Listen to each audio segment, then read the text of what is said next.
Diba? Pero actually, bukod sa excited ako sa nagaganap, sobrang saya ko, partner, na nakita natin yung sarili natin. Oo nga, Partner, ikaw actually. ba? Ano ba nararamdaman mo, partner, ngayon? Yeah. Nakita mo Actually, sarili mo. actually, after Hearts on Ice, nakita ko ulit yung sarili ko sa diyan sa TV eh. So, masaya-masaya ako kasi ito yung bagong time slot ng Take and Roll. At tayo, isa tayo sa part ng bagong time slot at Yes. comeback na itong Daig Kayo ng Lola ko, di ba? Pero mga kapuso, kasama nyo din po ba, kasama po ba din kayo na nainis kagaya namin? Diyos ko Lord, bakit? Asan si Mingming? Marty, alam mo, asan si Mingming? Saan nyo dinala si Mingming?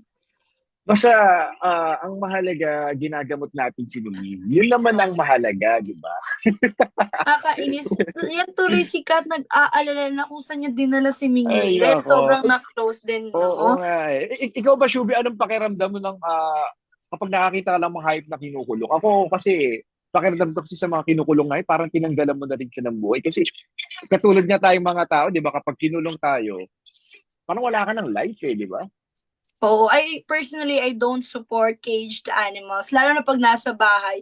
I'd rather, look at an animal na hindi nasa loob ng isang cage kasi parang tinatanggalan mo sila ng freedom. Parang, bakit ka pa Totoo. nag-alaga kung wala ka namang space for them, 'di ba? Kaya nga eh. Kaya nga talaga may mga hayop talagang dapat talagang domestic like yung pwedeng alagaan talaga sa bahay.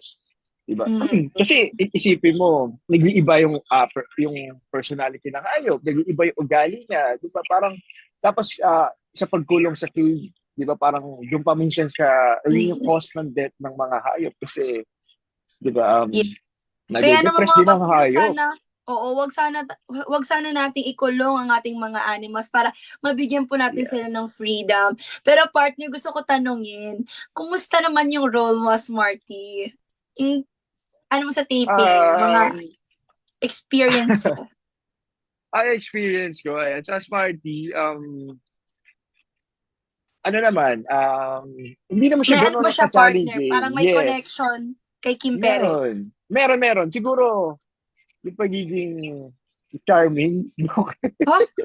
Ang yabang talaga nito eh. joke, Wait joke ka lang lang. eh. Siguro kasi yung pagiging mahilig din sa pet ka sa animals. Kasi yun talaga yung ano ako eh. A coffee lover at the same time pet Oo. lover, di ba? Siguro, ikaw. siguro mas Ikaw. sikreto ka din kagaya ni Marty, partner. Ako naman, Mysterious.